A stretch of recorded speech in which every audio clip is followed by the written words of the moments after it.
Hello everybody, I thought I would just do a quick update. I landed in Finland late last night, so I'm back here. So the next videos that you're going to see are actually prior to this. I just thought I'd give you an update on the situation. So I had to come back to Finland for work, and so this is the first morning back, and my van has been here for 2 months, all alone, buried in the snow. Speaking to the taxi driver yesterday, he said a lot of the snow has actually gone because they've had lots and lots of snowfall in the past 2 months. So I'm going to try and dig my van out and get it started. It doesn't look as bad as I was expecting, and it's quite warm here this morning, so let's get digging. Okay, let's see if the battery is dead. Look, it's actually it's wet, so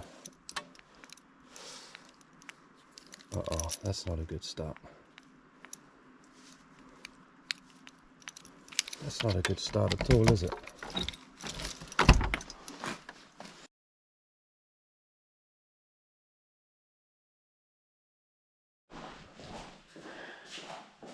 So, as you can see, the hinges have actually been unbolted on this door.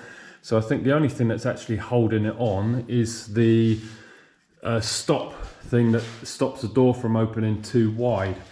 So I think if I get the jack and a piece of wood and hold the bottom of the door up, stop it falling off, I'll remove that, and hopefully that will come off pretty easily. If we come around to the other side where the door is actually still attached, you can see it has like this stopper thing to stop the door opening too far, and it actually clicks in. You see that? So I think if I just release that, and maybe I can then unbolt it and get it out. Okay, the easiest solution is I just drilled out this. It had a rivet basically in there holding that in place, and I just drilled the bottom of it, gave it a wiggle, and off it came. It was super bent, so I couldn't get the door to close. So that's a solution. Now I can remove the other side. Okay, let's take a look at this door. So we have a nasty scratch dent there, and there's another dent here that's not so bad. Not too worried about these, that can be got out. But these bottoms of the doors, they look pretty good on the outside. Let's turn it over.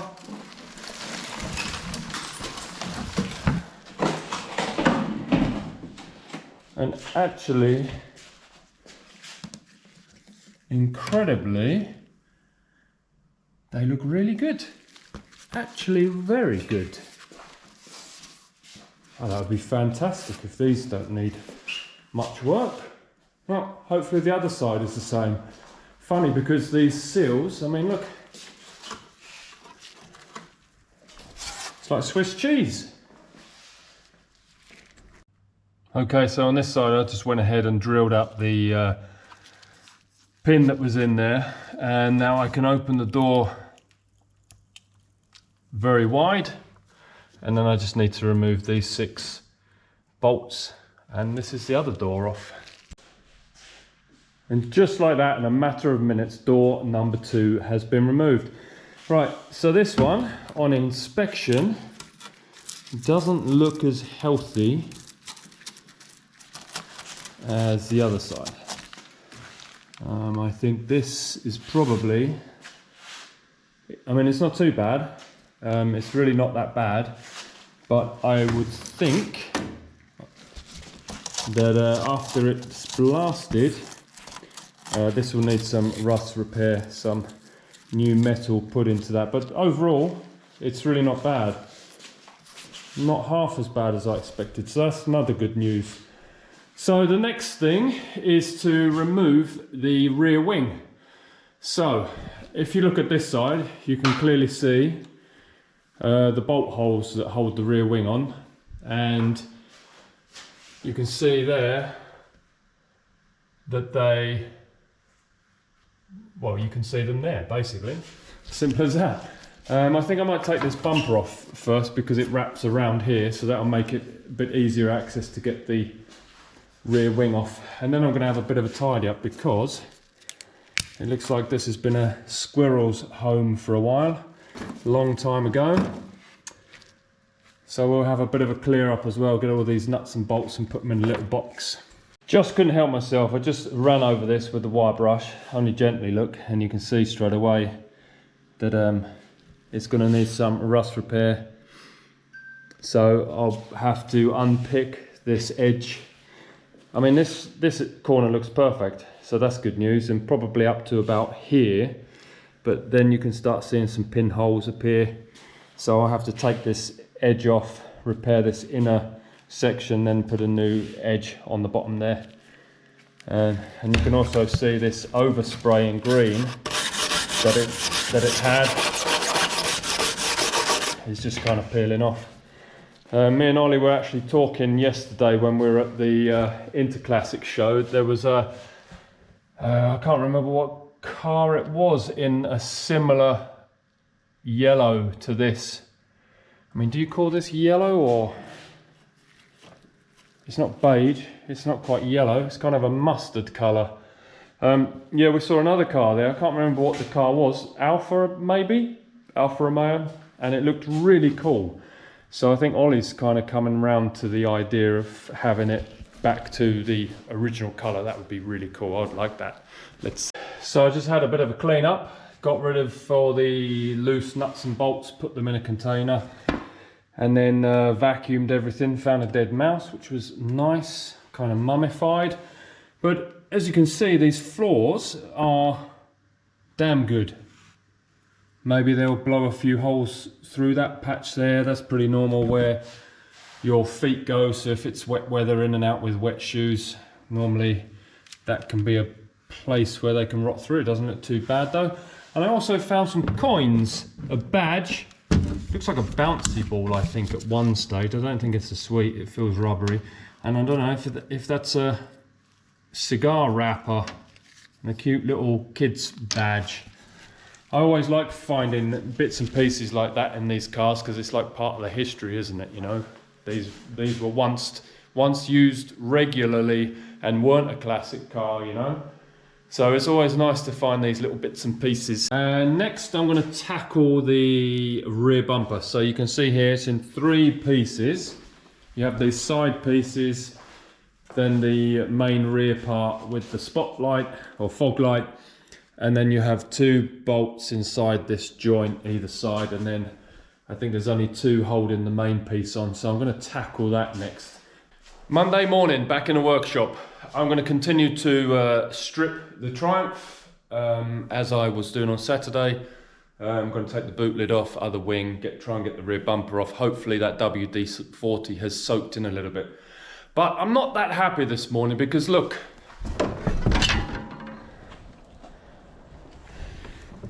That damn white stuff follows me everywhere. I went to Germany with Rob, it was snowing.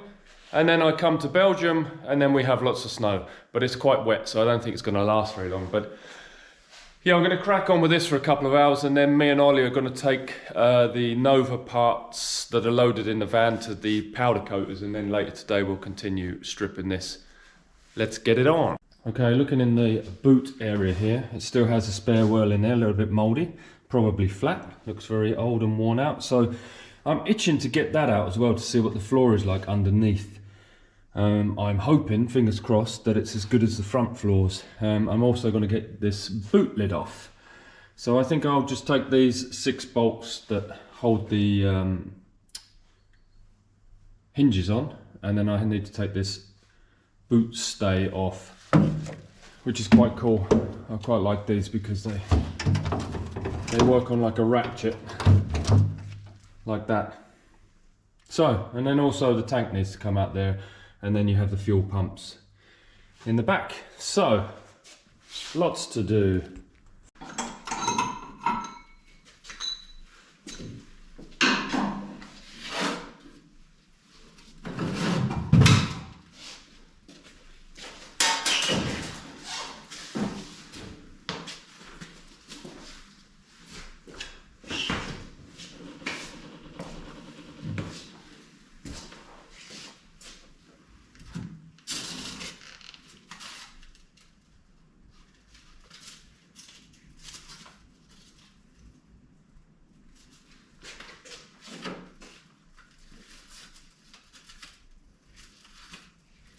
Damn, look at that. Super Mario Land Game Boy game cartridge.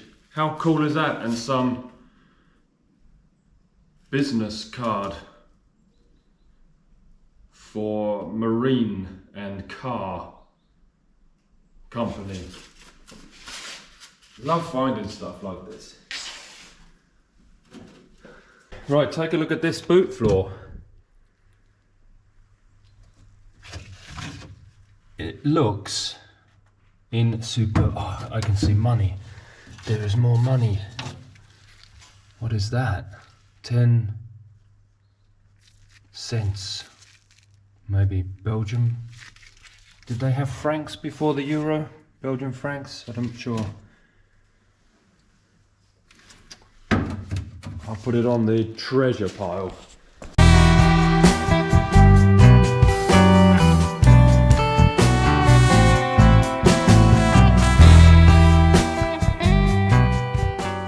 Just gave it a little vacuum and look at that.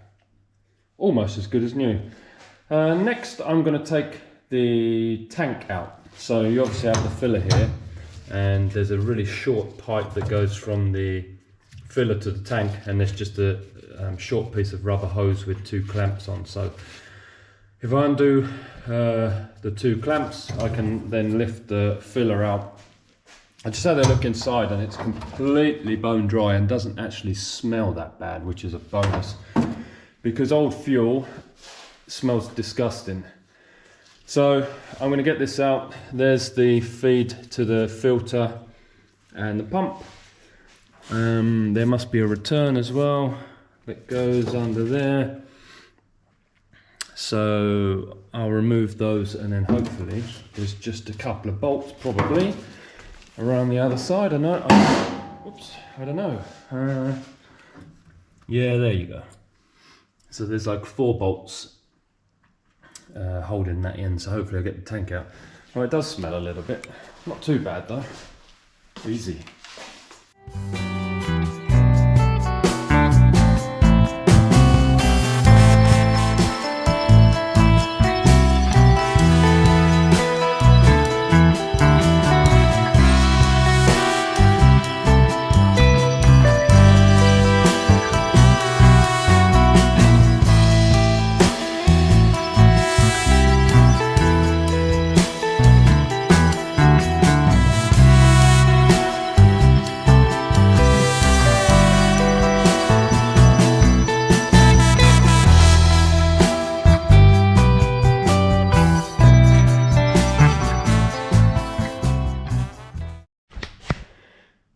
Okay, really simple to get the tank out. There was 6 bolts holding it in, here and here, and 2 up the top.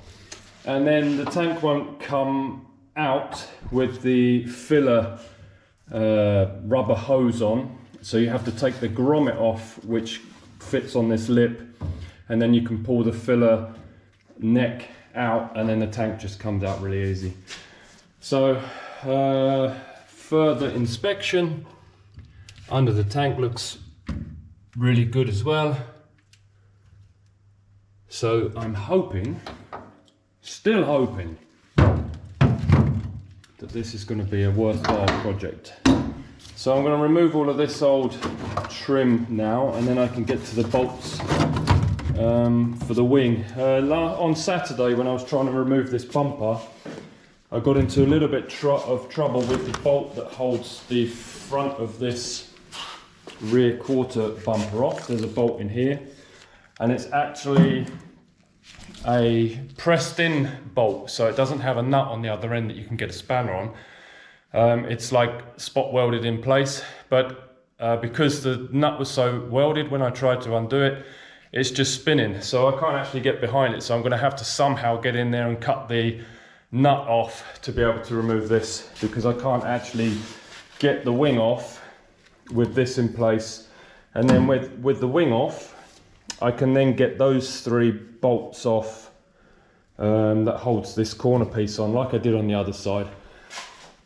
So I think I'll continue just taking off these hinges and the pump and everything. I'll get all that done, and then I'll crack on with this rear wing and bumper, rear light, and I'll give them another squirt with a WD-40.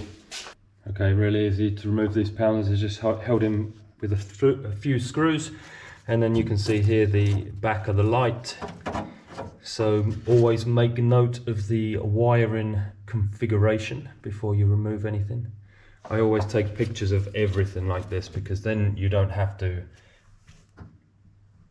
do any research or look up where things go. And I have a bad memory anyway, so that's the really good thing about mobile phones. But you can see here, there's lots of bolts holding the rear wing on, go all along there. So let's just continue taking it apart.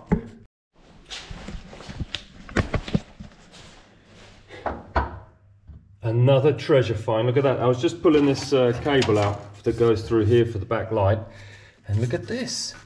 There's a spanner.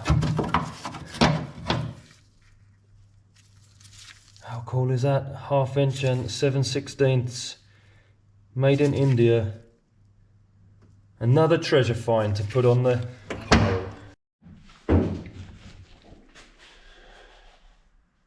One very important point to make: if you ever want to mess around or have classic cars that haven't been used for a long time, you should always replace the rubber hoses for a fuel system, because I mean, like, this car hasn't run in, I don't know, 40 years or something like that, and the fuel hoses, you can see, they get so brittle, and if that leaks oil onto a hot exhaust or something like that, then it's kind of game over for the car. So always replace them. Don't even bother like checking them. I would just replace them straight out, because lots of cars go up in smoke because of this very reason. And with the modern fuels these days, even the modern rubber hoses need to be replaced quite often. Even in my Blue Beetle, I think I changed them a couple of years ago, and already they were starting to go a bit hard. I think it's because of the ethanol content in the modern fuels. So always bear that in mind if you're trying to get one of these old cars running again. Right, loads of progress. Pumps are out, rear light is out. I've taken all the bolts except for 2 off of this wing, and now this is the bolt that I can't get off. I could probably awkwardly cut it off from the other side, but as you can see, this chassis and the bracket etc. is in the way. So what I decided to do is I'm going to get the cutter, and I'm going to just cut the bracket top and bottom, because that bracket's easily welded back together. So I think that's the best and cleanest way to get that off, and then hopefully I can get the rest of the wing off it.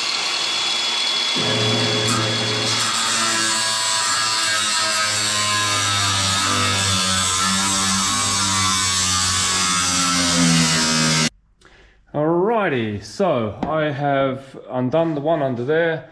I have cut this bracket off, so this is now free, and underneath here I have undone those 4 that are holding the rear end of the bottom half of the rear wing.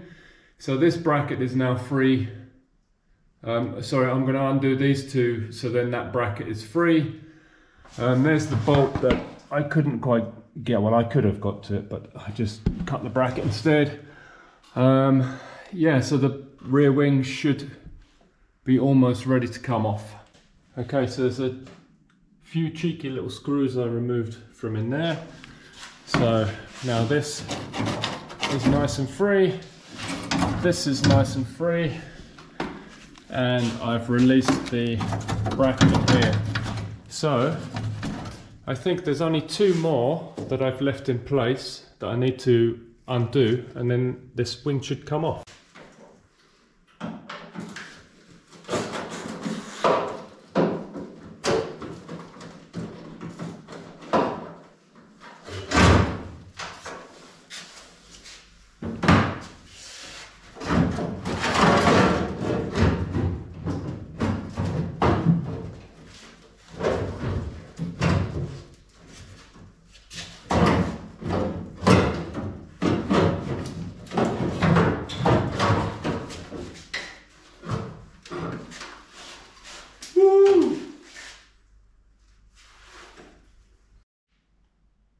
Right, let's inspect this wing. So, first impressions, actually very good look.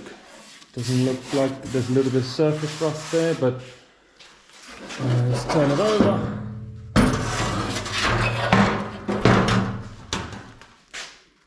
Damn. Well, that's just a bit of sealant popped off there. But I mean, this edge is good all the way around. Perfect. And this is, wow.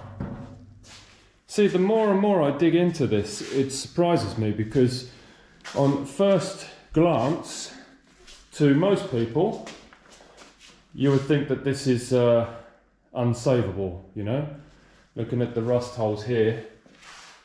But I mean, if you look past the seals, it really doesn't look that bad, you know. Let's go and inspect the inner wing on there. Okay, obviously hard to tell for sure because it has all this under seal on here, but you can normally get some idea. So yeah, I mean, we know the seals are gone. This corner looks a bit dodgy.